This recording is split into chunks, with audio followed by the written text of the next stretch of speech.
What is up, everybody? Jester here, and today I'm going to show you how I make my beef stew at home. It's going to be far from scratch homemade, but I think it's going to save you guys some time, and I'm definitely going to show you a way to save money when you're doing it. And also, if you see me hooking off this way, we got some pretty nasty weather that's getting ready to come in, so I've got just a few minutes to get this shot before that snow and that sleet mix starts coming in, so hopefully we can get this all done. The first thing you want to do is take your crock pot, because I like slow cooking my stew. You could do this in an Instapot, and it would only take about 30 or 45 minutes. But I like doing it all day. It makes the house smell great. And what I start with is either one of these bigger ones, the 48 ounce, or two of the smaller quart containers when it comes to the beef broth. I'm just gonna simply pour that into my crock pot.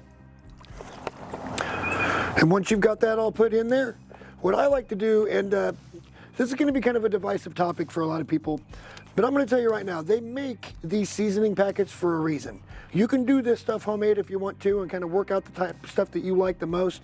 But I found this one, which I'm pretty sure is local. This is a Williams Homestyle stew seasoning. It helps to thicken up the broth. It also gives it a wonderful flavor. So I find instead of having to deal with what seasonings I want to put in there, this has pretty much everything I want. So I really just want to shake these down. And we're going to tear off the top of these and we're going to mix this right in. And again, I'm using about 2 packs of that, but once you get it all in here, you just want to whisk all that together, and that's going to be the base that you add everything else to. Let me get the cutting board out here and I'll show you the next part. The next step in this process is going to be to get your potatoes into your mixture. I like to use these russet potatoes. I usually buy these in 5-pound bags. You could buy the baking potatoes, and I also like to keep the skin on them just because the family here loves the way that the skin on potatoes work in this stew. The easiest way to do this is you cut these in half, preferably kind of longwise. Lay that out like this, cut it in half again.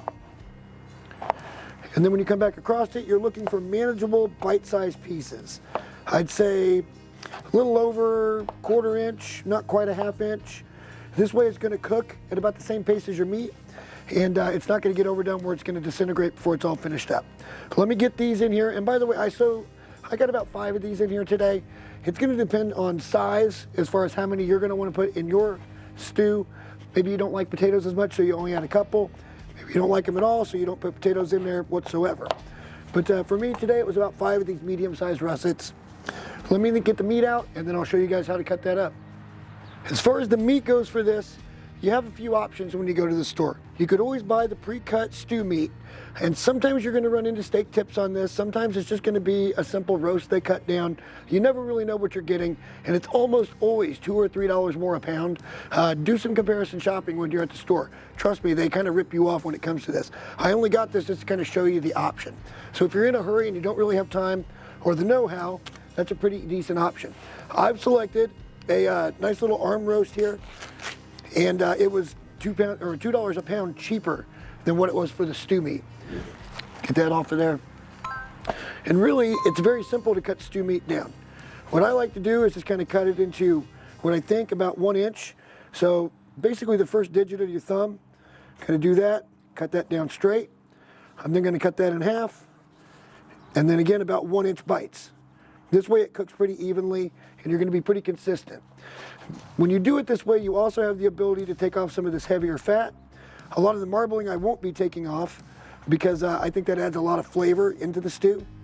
And it'll render because we're going to cook this really low and slow. But once we get this all cut down, we're just going to add that to our mixture. I'm then going to put the lid on it. I'm going to let it sit in my fridge overnight. First thing in the morning, I'm going to put this on very low heat in the crock pot. This is going to cook pretty much all day. I'll bring you guys back in for the part where I'm getting ready to do the next step. Now that this has been on all day, we're kind of been keeping an eye on it. It's finally hit the point where we're ready to add our vegetables to it. If you kind of come in here, you can see where the meat is not ready to really shred necessarily. It's still kind of holding together, but the potatoes are all well and al dente, looking really nice. So at this point, we're just going to take some canned vegetables. These were the cheapest ones I could find. They're the best choice. But all vegetables are pretty much the same. You're kind of just paying for a name brand. First, I like to add a can of corn. And then I also like to add at least 1 can of green beans.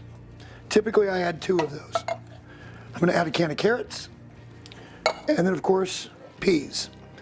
I'm actually going to put another can of carrots and another can of green beans in. But first, I like to give that a stir. Get everything all nice and mixed up. We're going to let that warm in here for about another 30 minutes to make sure those vegetables are all hot. And then I'll show you the finished product.